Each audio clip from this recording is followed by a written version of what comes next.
Puji nama Tuhan, Bapak Ibu dan Saudara semua, kembali menyapa Bapak Ibu dan Saudara semua dimanapun Saudara berada. Kasih anugerah dan kemurahan Tuhan atas kita semua. Hari yang baru, berkat yang baru, kemurahan yang baru, mungkin juga tantangan yang baru. Tapi mari terus semangat, optimis bahwasanya Tuhan menyertai kita. Kita akan kembali merenungkan firman Tuhan. Ada teks yang kita akan rindu renungkan bersama-sama. Dan teks yang sama sebenarnya dengan yang kita sudah renungkan beberapa hari yang lalu di dalam konteks penganiayaan terhadap jemaat di Yerusalem. Izinkan saja membaca satu ayat saja bagi Bapak Ibu dan Saudara semua di dalam Kisah Para Rasul pasal yang ke-8 ayat 1b. Demikian firman Tuhan.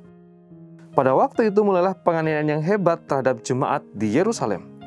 Mereka semua, kecuali rasul-rasul, tersebar ke seluruh daerah Yudea dan Samaria. Bapak Ibu dan Saudara semua, kita sudah bersama-sama merenungkan firman Tuhan beberapa hari yang lalu tentang penganiayaan yang semakin meningkat, eskalasi persekusi yang semakin meningkat pasca Stefanus dirajam batu ketika darah martir pertama itu dicurahkan.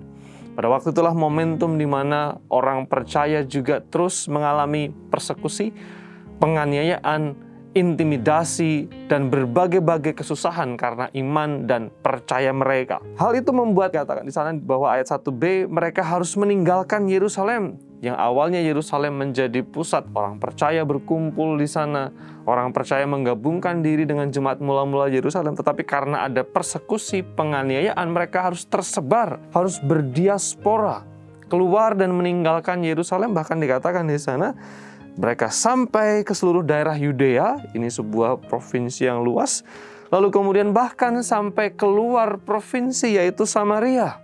Tentu Bapak Ibu akan sangat familiar dengan istilah Yudea dan Samaria. Ya, Kisah Para Rasul pasal 1 ayat yang ke-8. Ketika Tuhan Yesus berjanji bahwa Roh Kudus akan turun, para murid akan mendapatkan kuasa untuk menjadi saksi Yesus. Di mana?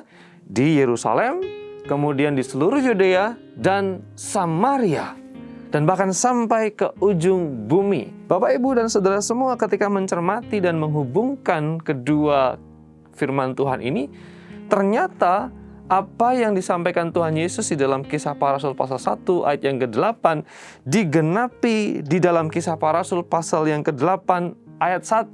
Wah, menarik sekali. 1 ayat 8 digenapi di 8 ayat 1. Bahwa mereka betul-betul seperti yang dikatakan Tuhan Yesus, pergi dari Yerusalem ke seluruh Yudea dan Samaria. Dan bahkan kita nanti membaca di dalam Kisah Para Rasul pasal yang ke-11, jemaat orang percaya membawa Injil sampai ke Antiokhia. Lalu kemudian karena ada Rasul Paulus, ada Barnabas, ada Petrus dan rasul-rasul yang lain dan orang percaya yang lain, Injil itu tersebar semakin jauh, semakin jauh, semakin jauh, dan semakin jauh. Tetapi memang kita harus pahami di sana bahwa proses penyebaran Injil, diaspora Injil itu salah satunya dipicu oleh penganiayaan. Situasi yang sulit, peristiwa yang tidak mudah, pengalaman yang pahit, tetapi Tuhan memakainya untuk kemuliaannya. Tuhan bekerja dengan banyak cara untuk kemuliaannya. Tuhan memakai banyak peristiwa, banyak pengalaman untuk rencananya, termasuk penganiayaan, penderitaan, kesusahan, dan hal yang tidak mudah.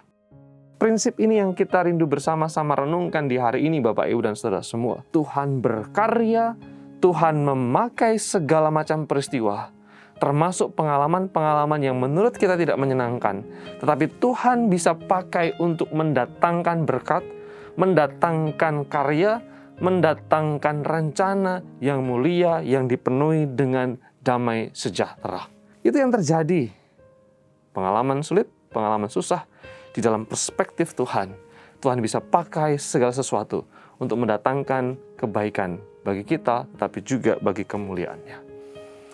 Biarlah firman Tuhan ini menolong kita semua di dalam menjalani hari yang diberkati ini, dengan penuh semangat, optimisme, dan percaya bahwa Tuhan terus berkarya di dalam kehidupan kita. Tundukkan kepala dan kita berdoa bersama-sama. Terima kasih Bapa yang baik, kami sungguh bersyukur karena Tuhan adalah Tuhan yang aktif bekerja di dalam segala peristiwa, di dalam setiap pengalaman kehidupan kami untuk mendatangkan kebaikan, damai sejahtera, dan bahkan kemuliaan bagi nama-Mu. anugerah, berkat, dan rahmat-Mu atas Bapak, Ibu, serta saudara semua yang bersama-sama merenungkan firman Tuhan di pagi hari ini. Di dalam berkat nama Yesus Kristus, Juru Selamat dan Gembala Agung kami yang setia, kami berdoa. Amin.